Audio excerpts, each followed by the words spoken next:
Raman sir, நீங்க உங்களோட கருத்துக்கு பதில். அண்ணன் கடலூர் புகழேந்து சொல்றாரு, எங்களுடைய ஆட்சி தமிழக மக்களை வாழ வைக்க தான் எங்களுடைய லட்சியம் சொல்றாங்க.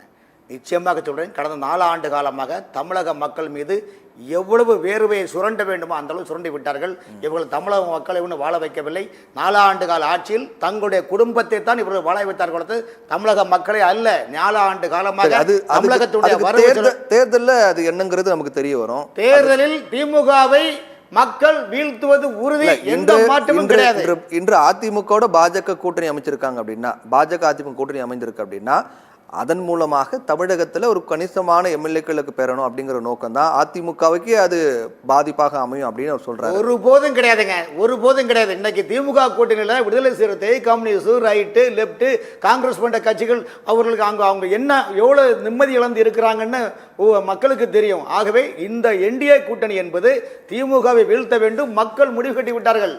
அதுக்குத்தான் இன்று என்டிஏ அண்ணன் எடப்பாடி அண்ணன் கட்டமைத்து இன்றைக்கு பாரு எவ்வளவு கட்டமைப்போட எவ்வளவு ஒற்றுமையாக தொண்டர்களை எக்கு கோட்டையாக வைத்துக் கொண்டு சொல்லுகின்றார்கள் என்றால் திமுகவை வீழ்த்த வேண்டும், ஒரே ஒற்றை இலக்கு தான் என்பதில் எந்த விதமான மாற்றம் இல்லை. ஆகவே கடலூர் புகழேந்தியனுடைய கற்பனை தவிடுபொடியாகும். அதே போல் உங்கள் தலைமை மக்கள் மீது ஏமாற்றி எவ்வளவு நீங்கள் ஏமாற்றியுள்ளீர்கள் என்பது மக்கள் அறிந்து கொள்வார்கள், புரிந்து கொள்வார்கள்.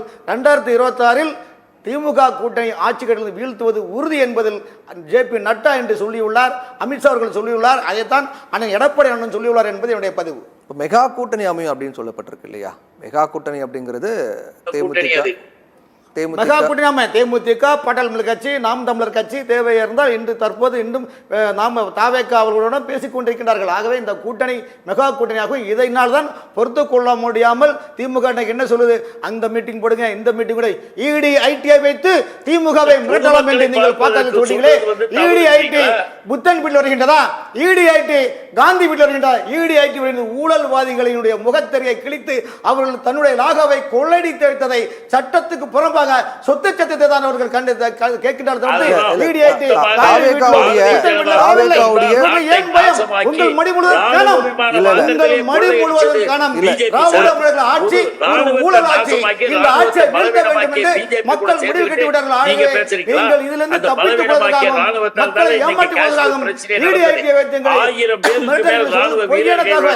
இடமே வேக்கண்டா இருக்கு. ஆளே ராணுவத்துக்கு எடுக்காம ராணுவத்தை பலவீனமாக்கி இன்னைக்கு தீவிரவாதிகள் உள்ள நுழைஞ்சிருக்காங்களா பாத்தீங்களா?